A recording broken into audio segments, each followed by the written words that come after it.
One of the things that we have found that for an innovative process or the creative process to really flourish, there need to be quiet times. There need to be times of focus and reflection. So we're creating this exhibition to invite our guests to do just that, to really dig deeply into one object and see all the different stories it has to tell, the different perspectives, and to recognize that every object out there, everything we own, everything that we use has that. That one object in this case is a mid-20th century rug made entirely of nylon by Nancy Dupont Reynolds Cooch. Some believe that hooked rugs date back to the ancient world, and Hogue North says that these rugs rose in popularity in Britain and the UK during the early 19th century when women textile workers had leftover patches of wool and fabric. These women made do-it-yourself rugs to keep their houses warm.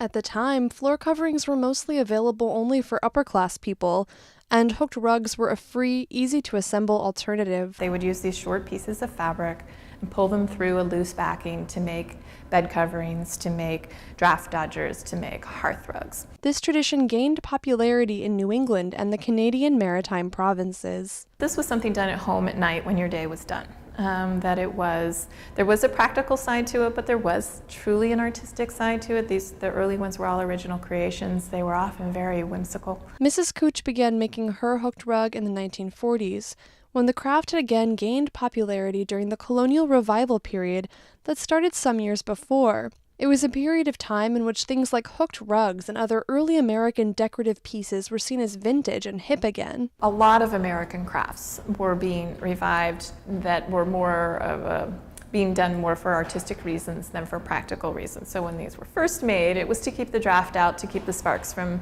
hitting the floor, and to keep you warm at night.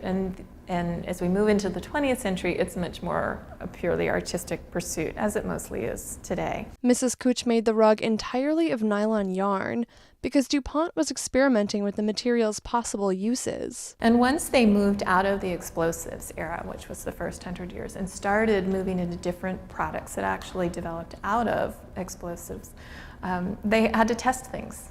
Just like any scientific process, you test them. Well, they used their family to test the products. And luckily that wasn't explosives, it was mostly textiles. That's when they were getting into the early textiles. And nylon was one of the first breakthroughs and probably one of the largest products to ever come out of DuPont. It was a fascinating story all on its own, in that there was an era where the company had what they called pure science, where they weren't looking to solve a particular problem or meet a particular market.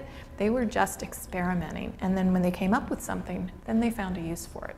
Being an artist herself, Mrs. Cooch took the experiment and turned it into a narrative textile painting.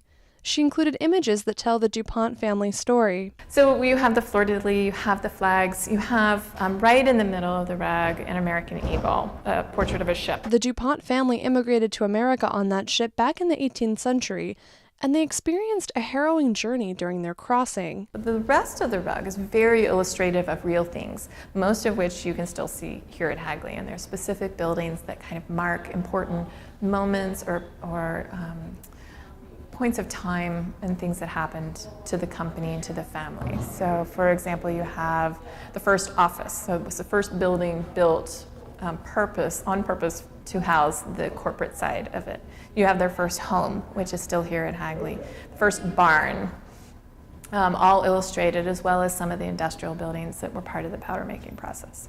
Mrs. Cooch also included the holly tree, a Delaware blue hen, and a rendering of one of the family's dogs. The rug was kind of like a mid-20th century Pinterest. The exhibit will include objects cited in the rug, like a portrait of the American Eagle ship. Visitors will be able to see other original hooked rugs and Mrs. Cooch's first sketch of her rug. In the end, the nylon rug was the opposite of the DuPont's famous invention, the nylon stocking. As a rug, nylon didn't hold up. And what you see when you look at it is that it didn't work. It wasn't a good product for flooring, and they learned that through this and moved on to look at other products. So there are areas where there's wear, where the surface is kind of pilled up and it looks kind of matted, and that was with very little use. So it was pretty clear that this wasn't a good product for floor covering, and they moved on to things like Dacron that we still use today for carpet. And Mrs. Cooch never made another large-scale rug like this again. The nylon rug experiment failed, but for the curators at Hagley, it's the starting point for a new experiment, their experiment in storytelling. For us at Hagley, the big thing is the experiment, and to see if people really do slow down and spend time. And we really want people to take a breath and to look and to find out what they see.